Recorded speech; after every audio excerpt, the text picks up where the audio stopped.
His fingers lightly trace the path of teardrops that she cries. He pauses for a moment, looking deeply in her eyes. Please take your rest, my darling, and don't be afraid to sleep. The things you don't remember, in my memory I'll keep. I'll be back tomorrow morning when my sun becomes your moon, and I hope the face I greet you with's familiar to you. And if it's not, I'll still be here, reminding you to feel.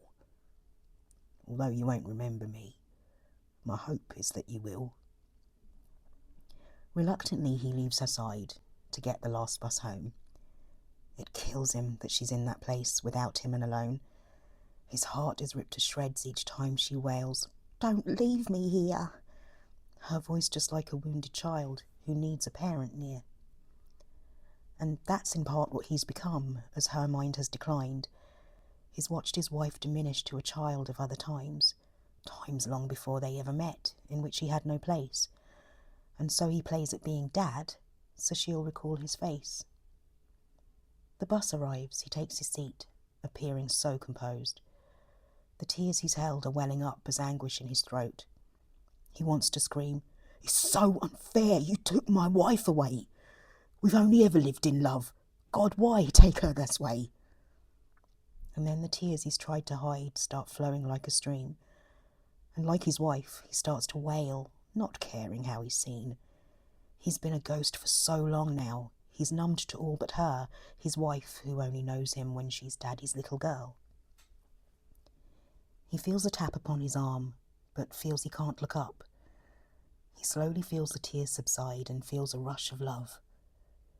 There is a garden in her heart she keeps for just you two. That's why you're husband and her dad.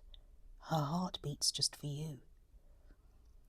Each night she sleeps, as her eyes close, she travels in her mind to find you at the centre of the happiest of times. She stores them as places to go, to be, to see, to do, and holds them for what is to come in her next life with you. "Are you an angel?" the man asks. "I am," comes the reply. "I've come to tell you of the world that your wife occupies. She's emptying the vessel you've assumed is all she is, to make the way for better days that you shall get to live." He turns to see who touched his arm, and sees there's no one there. He looks at other passengers who look ahead and stare at all but him, the crazy man who cries and acts possessed. They sit and count their lucky stars they're sane, and all feel blessed. He disembarks, walks the short walk to what was once called home.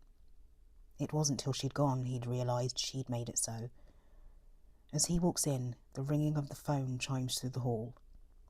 He knows before he picks it up, falls to the floor, and bawls.